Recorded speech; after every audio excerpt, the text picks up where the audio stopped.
good afternoon. I want to welcome you to our regular history discussion. And we're going to do things a little different today.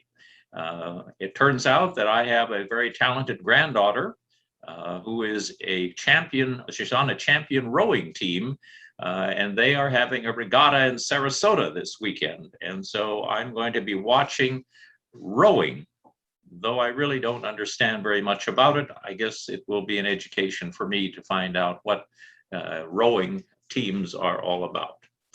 In any event, we're going to take a look. I recorded this particular presentation, and Paul, bless his heart, is facilitating the discussion that will take place afterwards. And this is an experiment, and I hope that it works in the way it's intended to work. So let us get underway. First thing I want to do here is to move to my slideshow.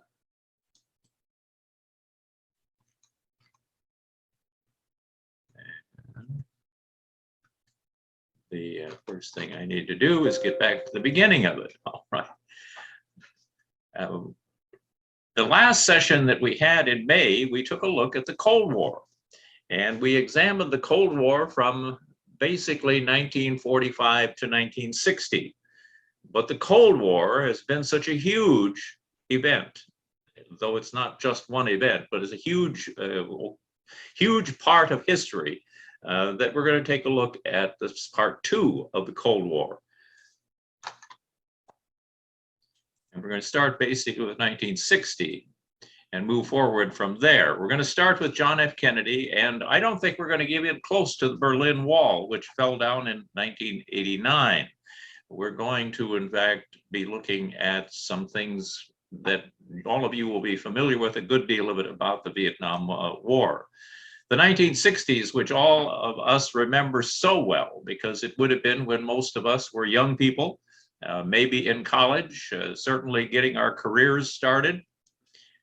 We had the famous U-2 incident, this high-flying airplane, the Bay of Pigs, the failed Bay of Pigs invasion, the construction of the Berlin Wall, which is going to last until 1989, the Cuban Missile Crisis, the Alliance for Progress, which didn't really have the impact they had hoped it would, the Peace Corps, which still continues today and is a very successful initiative, our increasing involvement in Vietnam, the Nuclear Test Ban Treaty. In May 1960, the U-2 incident, which most of us may have forgotten about. The US had a reconnaissance or spy plane that was shot down over the Soviet Union, and the pilot, Gary Powers, was put on a show trial. The U-2 flew at a very high altitude, 70,000 feet, and it flew at a very fast speed, 500 miles per hour. But they had very fast cameras, and so they were able to take pictures of everything below. Khrushchev used this incident to cancel a planned East-West Summit conference in Paris. We had John F. Kennedy, who in January of 1961 became president. In 1961, and then when he got into office, he found that he inherited a planned invasion of Cuba from the Eisenhower administration.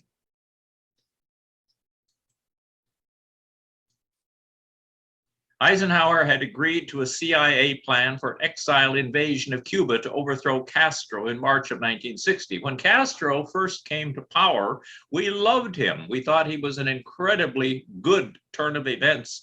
Fulgencio Batista, who had been the dictator in Cuba, was overthrown. And we all thought that was a good idea, and it was. But it turned out that Castro was going to be communist.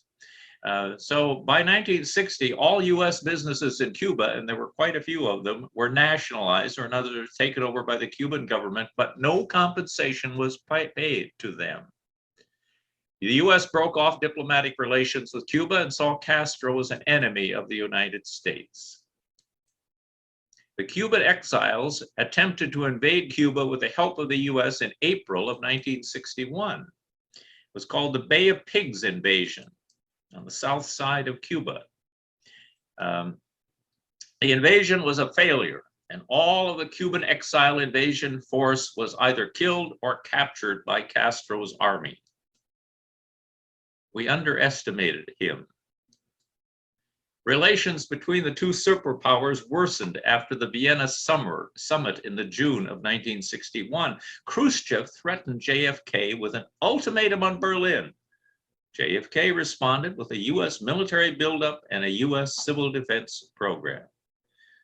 Kennedy, you see the cartoon there, Kennedy and Khrushchev are taking and measuring each other to see who is the more powerful or the real person.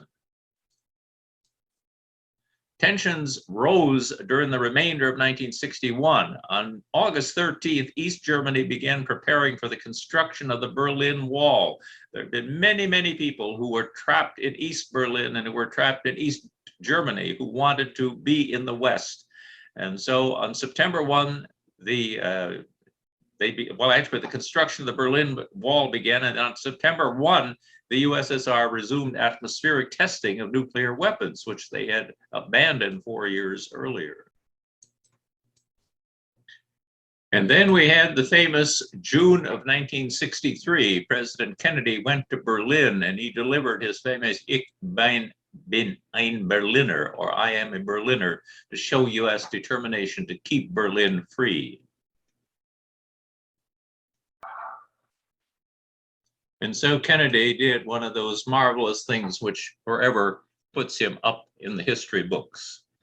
And then one of the things that confronts him is the Cuban Missile Crisis, which had actually been the previous August to November of 1962. And that is the closest the world has come to full-scale nuclear war. We had these ships that appeared. US intelligence begins receiving reports of Soviet missiles in Cuba. The U-2 flight on August 29th confirmed the presence of surface-to-air missile batteries in Cuba. These missiles were designed to shoot down enemy aircraft. Here's the map used by JFK and his advisors to plot weapons in Cuba during the missile crisis. Declassified 1962 map showing the distances nuclear-armed missiles would go if fired from Cuba. It virtually covered all of the United States. Almost all of our populations were within range. Maps like this convinced JFK that the Soviet missiles must be removed from Cuba. Here are aerial photographs from the US spy planes that left no doubt the Russians were installing nuclear weapons. Again, this is one of the pictures that we saw that established for sure that they were doing this. And still more pictures that establish the truth of what we were asserting. The low altitude view of missile preparation area, the pilot taking this shot flew at an altitude of about 250 feet. That's almost at tree level and at the speed of sound. But rapid cameras picture taking allow that to happen. Each one of the Russian missiles in Cuba had an explosive power of 50 Hiroshima-type atomic bombs. Here are the big three of that time: Robert McNamara, Dean Rusk, and JFK, along with Robert Kennedy, who's not on that picture. JFK really had only two choices on how to deal with the situation in Cuba. First, he could order airstrikes on the missile sites in Cuba and risk an all-out nuclear war with the USSR. Second, he could order a naval blockade and stop Soviet ships from bringing in missiles and other equipment. No one knew how the Russians would react to this. He chose the naval blockade. Here's Kennedy signing the Cuba Quarantine Proclamation on October 23rd of 1962. October 27th, the Soviet ship Grozny crossed the quarantine line but stops after US Navy ships fire Star shells across her bow.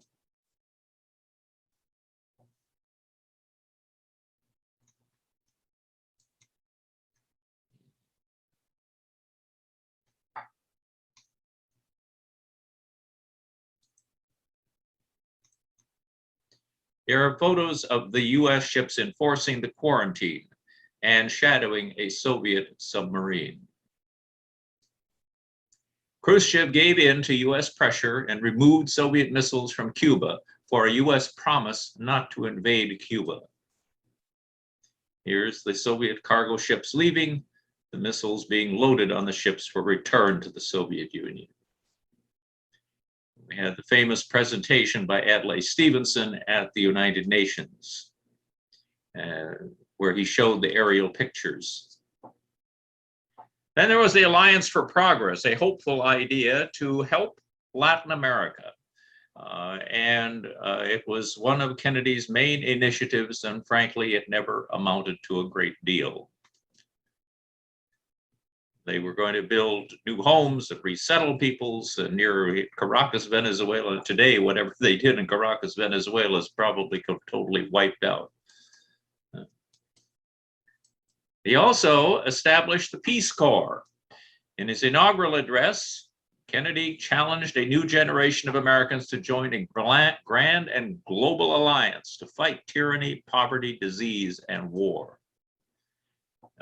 To those people in the huts and villages across the globe struggling to break the bonds of mass misery, we pledge our best efforts to help them help themselves. The Peace Corps continues today. It is a very successful program.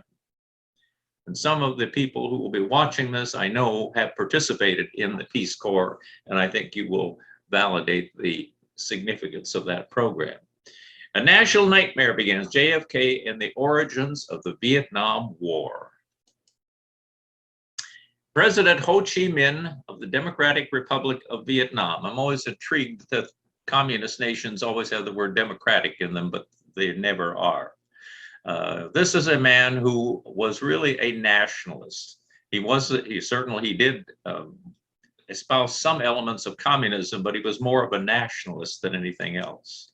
The Southern leader was President Ngo Dien Diem, President of Vietnam. He was a Catholic in a Buddhist nation, which made him unpopular. The US supported him, even though he was hated by a majority of the South Vietnamese. His misrule led to a small rebellion which grew into a major war in the 1960s. Eisenhower had sent a small training unit to help build Diem's army in 1955. And here you see some of the players from that time, Eisenhower and Diem and some of the generals. Here are Army advisors training South Vietnamese soldiers in 61, 62. Both Korea and Vietnam were products of the US domino theory. Remember George Kennan's domino theory that we talked about last time? The idea that countries bordering communist countries were in more danger of falling to communism unless the US and other Western nations worked to prevent it. The National Liberation Front, NLF rather, was organized in 1960 by anti-Diem groups within South Vietnam. It was controlled by former communist Vietnam cadres who had fought against the French. It was ultimately controlled by the North Vietnamese. Eisenhower's Military Advisory and Assistance Group was replaced by MACV, Military Assistance Command, under General Paul Harkins. Over 11,000 advisors with modern weapons and aircraft were sent to help the South Vietnamese government. That number grew to 16,000 by November of 1963. That's 2 years after Kennedy has assumed office. General Harkin's overly optimistic reports led to a confused understanding of the true situation in South Vietnam. The South Vietnamese army was not fighting with any spirit or skill and would lose without a massive US troop deployment. By Christmas, it will be all over, Harkins said in April of 1963. Well, he was wrong by 12 years. It took that long before the communists won and took control of South Vietnam. They used such thing as these strategic hamlets. The Vietnamese peasants were forced to build and move into fortified villages to prevent contact with communist Viet Cong guerrillas. 6,800 were built by 1963. They were unpopular with the Vietnamese, and this, along with other abuses by the South Vietnamese Saigon government, caused many to support the communists. They also built hundreds of blockhouse strongpoints throughout the country to protect the peasants from the VC, the Viet Cong. They were equipped with thousands of rifles and machine guns, and most of these ended up in the hands of the VC or Viet Cong to be used against the South Vietnamese and the Americans. When you look back on all of this, we were incredibly stupid. The Battle of Apoc. The new phase of the Vietnam War started in January '63. 340 Viet Cong guerrillas held off combined assaults of more than 1,500 South Vietnamese troops near a small village called Apoc. And there was a lot of destruction and so forth, but ultimately the VC were able to withdraw in good order with few casualties, much to Americans' advisors' frustrations. The warning signs, while understood by the lower level advisors and the press, were lost on the senior American civil and military leadership. The South Vietnamese army was showing that they would not fight. So was it worth the lives of American soldiers to defend their nation when they themselves wouldn't? Good question.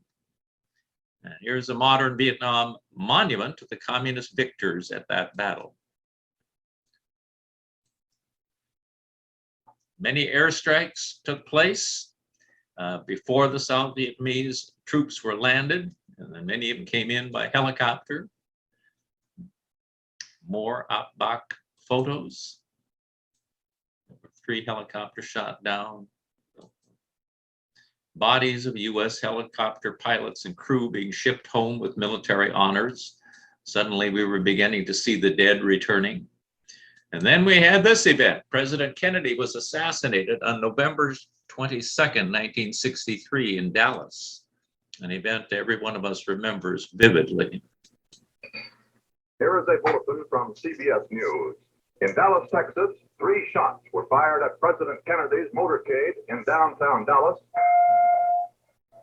Brian got in our newsroom, and there has been an attempt, as perhaps you know now, on the life of President Kennedy. He was wounded in an automobile driving from Dallas Airport into downtown Dallas, along with Governor Connolly of Texas. They've been taken to Parkland Hospital there, where their condition is as yet unknown. We have just learned, however, that Father Cuban, one of the 2 priests called into the room, has administered the last sacrament of the church to President Kennedy. From Dallas, Texas, the flash, apparently official, President Kennedy died at 1 p.m. Central Standard Time, 2 o'clock Eastern Standard Time, some 38 minutes ago. The bulletin is that our correspondent in Dallas, Dan Rather, reports that the Dallas police have arrested a 30-year-old man who was found with a weapon in his possession. Can you tell me what your first reaction was, ma'am, when you... President, it never happened in this country since President Lincoln. Ma'am?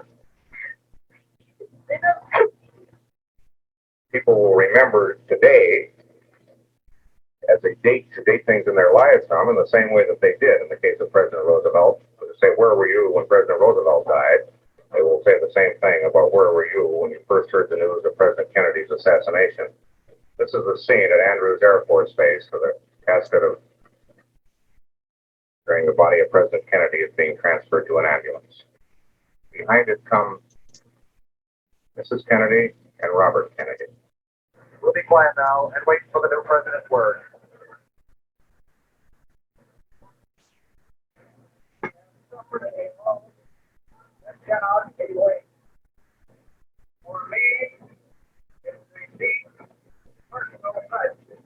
Here's the suspect. Will you roll it, please? I didn't shoot anybody. That's Oswald who said he did not shoot anybody. As this day draws to a close, here is a brief summary of its events, past and to follow. Upon today's assassination of President Kennedy, Lyndon B. Johnson became the new President of the United States. This is Harry Reisner. Good night. And that is a date and a place, as he mentioned in the report, that all of us will remember exactly where we were and what was happening on that date. So Vietnam was an American nightmare. The domino theory, the 3 presidents who were involved, 4 actually by the time that Johnson is there, and 5 if you include Nixon. And so we have all these events that take place. That famous domino theory, today pretty much discarded as a way of thinking, but in those days it was considered the way to look at the stopping of communism being spread around the world. We needed to make sure we blocked them from any further expansion, since they had now taken over all of Eastern Europe and China, and now Vietnam was threatened as well. It was an irrational fear of communism in those days. After World War II, Ho Chi Minh, the leader of the communist Vietnamese, believed the US would not allow France to reoccupy its former colony. Well, we won our independence at War II, but the French, as part of their participation and their abuses that they suffered in World War II, wanted to reoccupy their former colony. When the soldiers returned, with the approval of President Truman, by the way, to reassert their authority and reclaim their colony, a bitter 9-year war began. And eventually the French are defeated at a place called Dien Bien Phu. July of 1954, the Geneva Accords were signed, dividing Vietnam at the 17th parallel for 2 years until elections could be held to unify the nation. The North became communist, largely influenced by the Chinese, but also to the Soviet Union. The North became communist, the South was supported by the United States. And here you see DM with President Eisenhower. President Kennedy, like his predecessor, wanted to avoid being accused of losing South Vietnam, as Truman had been accused of losing China in 1949. So he increased the number of military advisors from 800, that was the number when he became president, to 16,000, and he also formed the new unit called the Green Beret Special Forces. To protect the Catholic DM's attacks on the Buddhist pagodas, the Buddhist priests set fire to themselves in protest. Hard to imagine that they were willing to do that, to sacrifice. Kennedy was assassinated a few weeks later in Dallas. DM, having been assassinated, it changed the political climate in South Vietnam. And here is the video.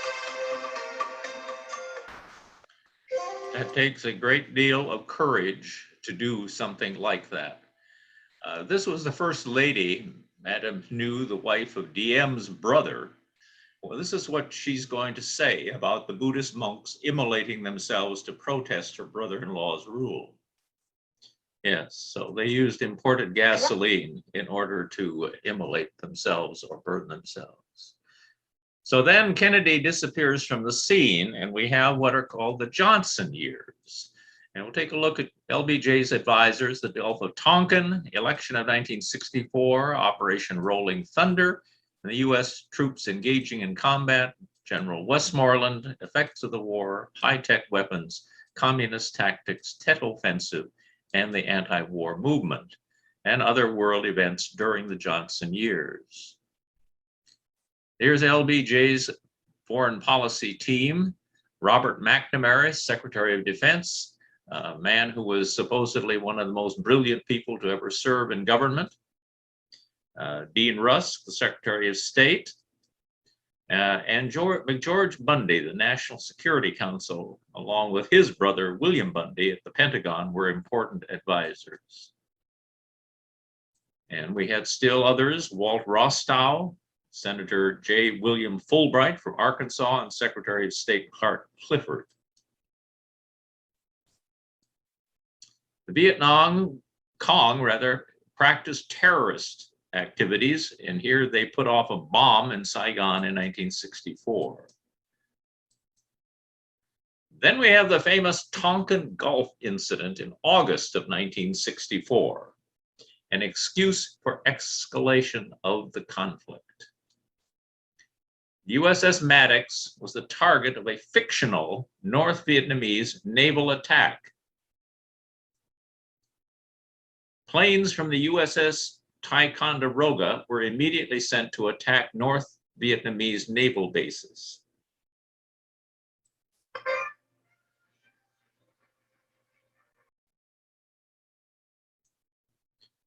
Information obtained after the fact indicated there was actually no North Vietnamese attack that night, although US authorities were convinced at the time that it had happened. This is rather like weapons of mass destruction that Iraq was supposed to have, that Saddam Hussein was supposed to have, but he never did have. A few days later, the US Congress passed the Gulf of Tonkin Resolution, which gave the president authorization to wage war in Southeast Asia. He signed this in August of 1964. He was authorized to take all necessary measures to repel any armed attack against forces of the United States and to prevent further aggression. It was passed a margin of 82-2 in the Senate and unanimously in the House. And this was going to come back to haunt us in future years and results finally in the War Powers Act after Nixon has been president. But that's a story for another time. One of the senators who spoke out against the resolution was Senator Wayne Morse from Oregon, who was sort of a maverick senator from those days. LBJ explained why we are fighting in Vietnam. Most of the non-communist nations of Asia cannot by themselves and alone resist the growing might and grasping ambition of Asian communism. Our power, therefore, is a vital shield. And they believed, as you see further on, nor would surrender in Vietnam bring peace. 3 presidents, Eisenhower, Kennedy, and myself, over 11 years have committed themselves and have promised to help defend this small, valiant nation. Going in election in 1964, the candidates, Lyndon B. Johnson, who was then the incumbent, having succeeded the presidency with the death of Kennedy, and he receives 486 electoral votes, 42, almost 43 million popular vote.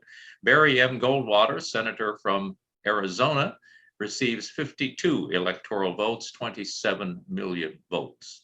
I have to confess that I was one of those 27 million who voted for Barry Goldwater, and I'm not pleased to think back on it now, but that was what was happening at that time. Johnson won by a landslide and quickly escalated US involvement in Vietnam. And we all supported him in the beginning. He stated in the 1964 presidential campaign that he, quote, was not going to send American boys 9,000 or 10,000 miles away from home to do what Asian boys ought to do for themselves. By early 65, the communists were well on their way to victory, and Johnson had to either increase US involvement or he was going to see South Vietnam defeated. And he would then be accused of the same thing that Truman had been accused of when he lost China, and he couldn't stomach that. After 1965, the Vietnamese communists, the Viet Cong forces, attacked several bases, and we then began what's called Rolling Thunder campaign, the systematic bombing of North Vietnam. That bombing was going to continue off and on for the next 7 years. Amazing what we did.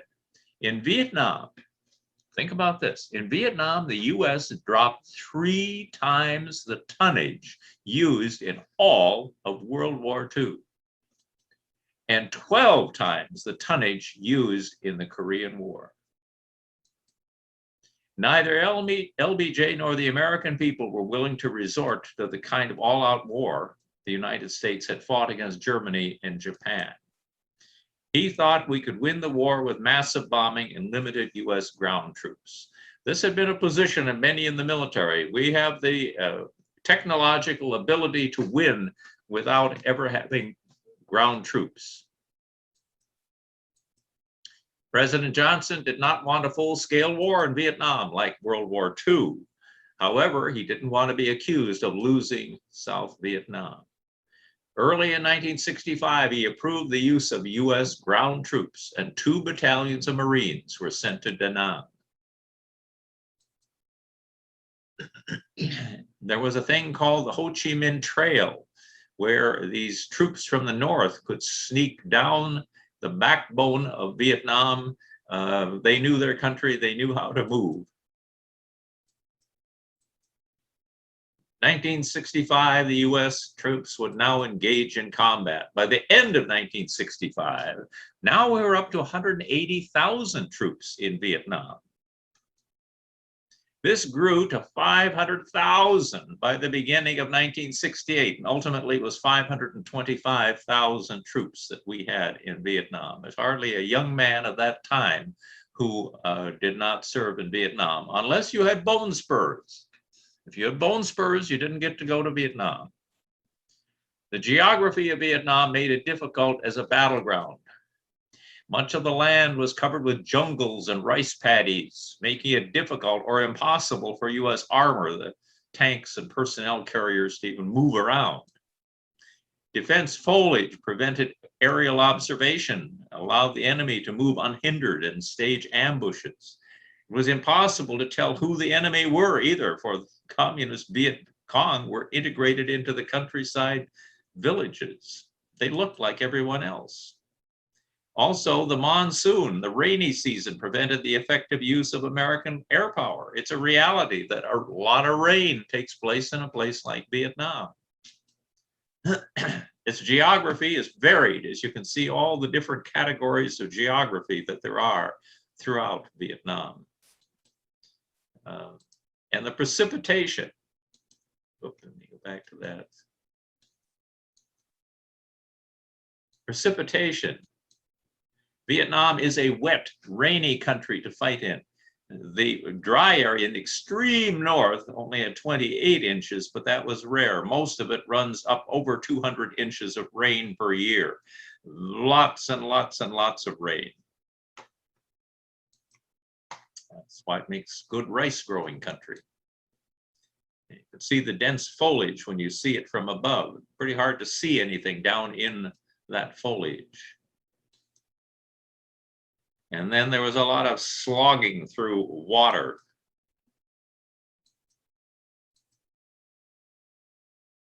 You can see more water, the rice paddies.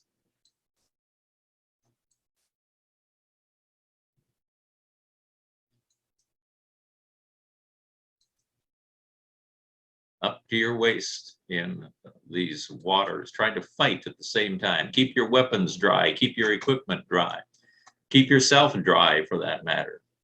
It was a miserable place to fight.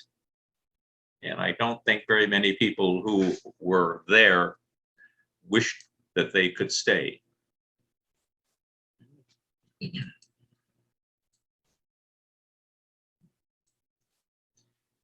They finally decided on search and destroy missions, offensive military operations undertaken by the United States combat units began to try to find and neutralize the enemy, especially when the enemy's strength and disposition had been fixed. The capture and holding of territory during such operations was not a priority. It's a painting that was done of Vietnam in 1966. Massive US troop deployments starting in 1965 saved South Vietnam from falling, but the majority of the rural areas of the country remained in the hands of the communist forces. The bulk of the combat was now being done by US soldiers. US troop strength started out, as you see, very low, 1960 to 63. When they were just a few advisors, 800 or so when Kennedy becomes president. But then that number begins to escalate rapidly in 1965 and 66 and 67, and peaks in 1968 at 525,000. And then, as you see, once Nixon becomes president in 1969, we begin to try to figure a way to get ourselves out of this morass. U.S. Vietnam military strategy under Westmoreland. He was the main general. His strategy was one of a war of attrition in which he sought to kill both infiltrated and indigenous Vietnamese communist soldiers more rapidly than they could be replaced. The general followed a plan of search and destroy missions in which well-trained and armed American units would try to find and decimate so-called main force communist forces. However, he was under constant pressure from Washington to avoid what happened to the French army at Dien Bien Phu in 1954. He was really in a difficult situation. To avoid this, he forbade any military operations by units smaller than a battalion of about 750 men. And he also developed this operation in which artillery guns were airlifted to fire bases, and they were forbidden to proceed past the 1,000 to 20,000 yard fan of the artillery. One of the objections, of course, was that the communist units could avoid the artillery fan and continue to fight. Another was that the war of attrition did not work. In Vietnam, North Vietnam was able to infiltrate the communist soldiers faster than Westmoreland soldiers could kill them. In other words, it was a disaster. Here is General Westmoreland, both alone and then with President Johnson, a couple of pictures of him with Johnson. And the different places that they fought. U.S. major military operations in this period up through 1968. Search and destroy operations. The U.S. attacks inflicted many casualties on civilians and turned 5 million Vietnamese into homeless refugees, which did not make them love us, you can be sure. And we didn't understand them. We didn't understand their culture. We didn't understand their economy. We didn't understand their climate. This was a disaster for the United States on so many fronts. High technology weapons for a low technology environment. Arc light, defoliation, infiltration detection, aerial envelopment, and movement, and psychological warfare, as well as tactical weaponry. Arc light operation. The arc light was the code name for the devastating aerial raids of B-52 Strato fortresses against enemy positions in Southeast Asia.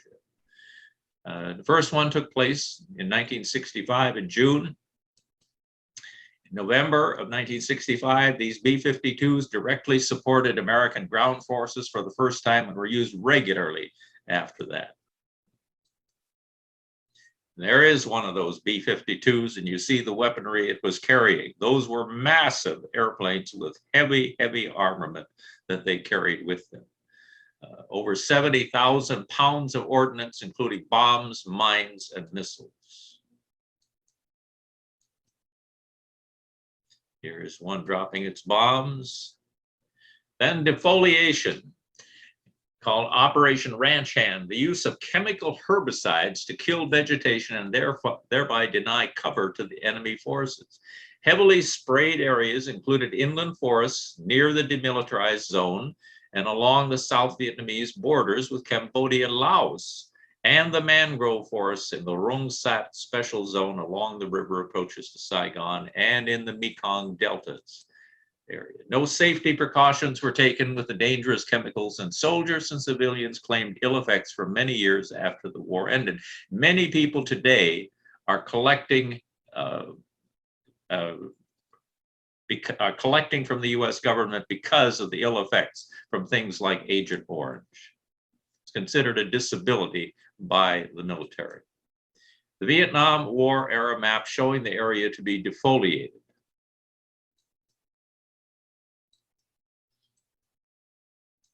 There you see it spraying. Here are figures that indicate the number of gallons of herbicide applied during the Vietnam War. Now, you can't really probably read that in great detail, but you will see that's in the tens and hundreds of thousands of gallons. Tens and hundreds of thousands of gallons of the different kinds of defoliant. Agent Orange was one of the most notorious. There was another one that was called Agent Blue, another one Agent White. The date indicates the last time herbicides were used in those areas. Most of those last dates were 1970.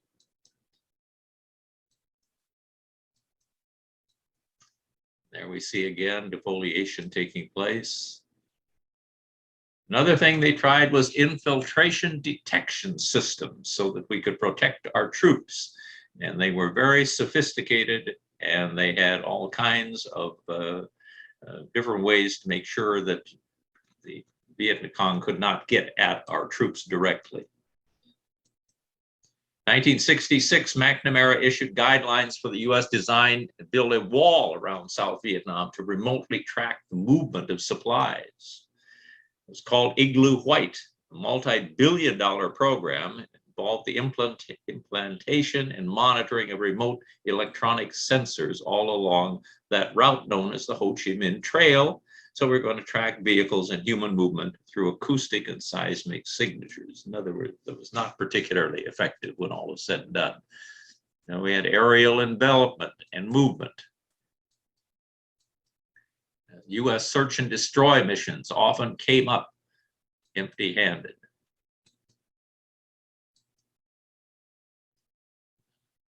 A lot of shooting from the helicopter, a lot of helicopter war. It's a helicopter war like no other before or since.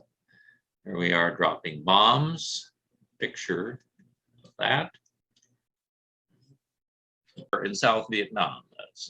Vietnam, the North Vietnamese have relatively unsophisticated and ineffective air war. You know, the Marine Corps trains you to be a fighter. They train you to fight, they train you to kill.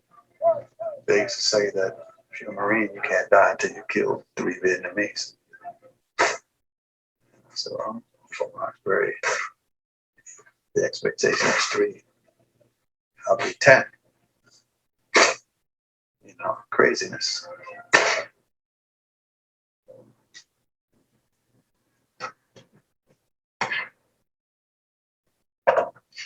It was the first large-scale search and destroy campaign of the war. The offensive lasted 42 days.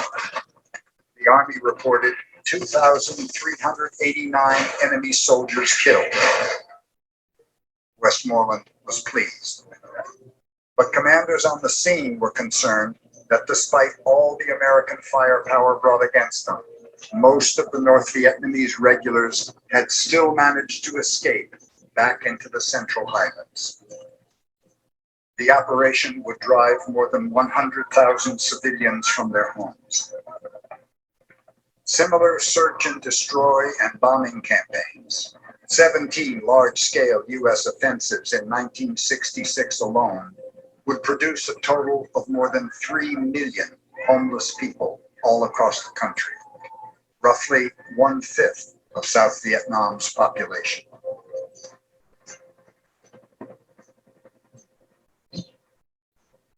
Since there was no front in Vietnam, as there had been in the First and Second World Wars, since no ground was ever permanently won or lost, the American military command in Vietnam, MACV, fell back more and more on a single grisly measure of supposed success, counting corpses. Yes, and every night, we would hear on our television news the body count of what happened in Vietnam. It was grisly, but you finally became insensitive to it. And I suppose, without exception, they were always exaggerated, inflated numbers, but that's what we had to hear and listen to. Then there was also psychological warfare practiced. Purpose of that was to demoralize the enemy by causing dissension and unrest among his ranks, while at the same time convincing the local population to support American troops. These provided continuous analysis of the attitudes and behavior of the enemy forces. so that they could figure out how to respond. The US military set up schools and clinics in an attempt to win the hearts and minds of the South Vietnamese people. Here are some of the weapons that were being used: the M16A1 assault rifle, the M60 general purpose machine gun, the M203 40mm grenade launcher, and here the M72 light tank weapons, designed as a one-time use, one-man rocket launcher. The Viet Cong retreated into caves and underground. Here's one sheltering underground, and they used terror tactics of bombing. The communist response to the high-tech weapons: how could they counter the US's massive superiority in firepower and control of the air? Well, this is how they did it. The most commonly used tactics were those involved with guerrilla warfare. Involves fighters using the surrounding areas and geography of the land, mainly the mountains and jungles and swamps, to set traps and to fight without using heavy weapons. Involves setting traps and using ambushes to attack the enemies. Some were used were tripwires, punji traps, I don't know what those are, covered holes in the ground, and spike pits with poison-tipped spikes. The Viet Cong hid in trees and swamps and were spread out over a very wide territory of jungle. Another thing is they looked like everyone else. And we didn't know one Viet Cong from a regular South Vietnamese, so it gave them an advantage to hide in a town so they could disappear, and you couldn't tell if they were friend or foe. Viet Cong traps used to wound or kill Americans and South Vietnamese soldiers. They were very nasty. And here you see some that VC used underground tunnel complexes to hide from US firepower, and it was very easy to conceal these tunnels. And they were quite sophisticated and quite extensive. The North Vietnamese army entered the war after it had begun to support the Viet Cong. They fought in a conventional manner with tanks, artillery, and infantry tactics. On June 27, 1969, Life magazine issued a provocative story in response to the country's growing anti-war sentiment. The faces of the American dead in Vietnam, 1 week's toll, 242 pictures spread across 12 pages in a yearbook-style format showed the American soldiers who had died in Vietnam that week. For the part of the young people, they saw their own faces in there. And the older generation saw pictures of their sons. It making negative feeling towards the war as part of the public.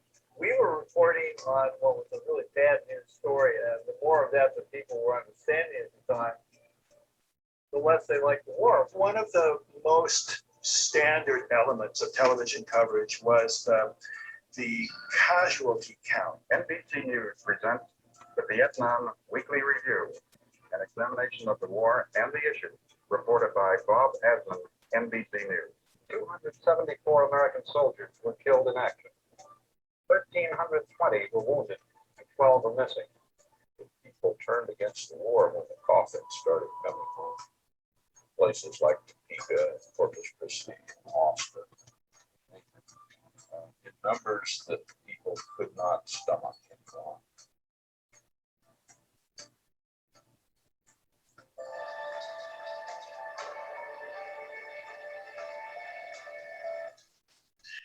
It was the war of our generation, and one that is still a sad thing to even contemplate. But it's good to go back and to remember it, and hopefully we will never. Now, it wasn't just Vietnam that the president had to worry about. There were other major foreign policy issues under Johnson. We had, in June of 1964, LBJ stopped a war between Greece and Turkey over the island of Cyprus. Thus, he was able to maintain the NATO alliance. And further actions against communist states were taken when we expanded the number of nations boycotting Cuba. He also forced 5 NATO nations to join the boycott. In 1964, Organization of American States joined the boycott to stop Cuba. A complicated situation developed in the newly freed former Belgian Congo in 1964.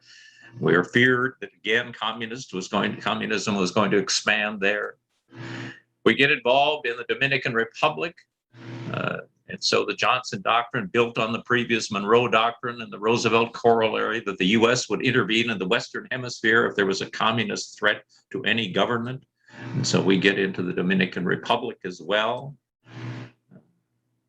And we were objecting to the dictatorship of Rafael Trujillo, longest, cruelest, and most absolute in modern times. And so LBJ got involved in that incident as well. And it was another sad thing that was going on. We were basically, the bottom line is we were going to stop communism wherever we saw it happening. Another part of the globe, Johnson has hands full dealing with two implacable enemies, because we had another Arab in 1967, Arab-Israeli war, the 6-day war. Steps of involvement here, it goes step by step as we get more and more involved. This continuing conflict between the forces of the Palestinians and the Arabs and the Israelis. And it's a bad time. Israel wins a stunning victory. And there were many other areas of the world rioting in Panama. 1964, China exploded an atomic bomb. 1965, LBJ imposed an arms embargo on India and Pakistan over their Kashmir fighting. French Premier de Gaulle withdrew France from NATO. We denuclearized Latin America. The Glassboro summit between LBJ and Kosygin failed to halt Russian anti-ballistic missile program. In the Prague Spring, the USSR crushed a democratic reform movement in Czechoslovakia. And the Pueblo incident, North Korean patrol boats captured the USS Pueblo, and so forth. And so we have this incident as well. And so that is the end of the part that we're going to cover today. And you'll notice we have not even gotten to Richard Nixon as yet.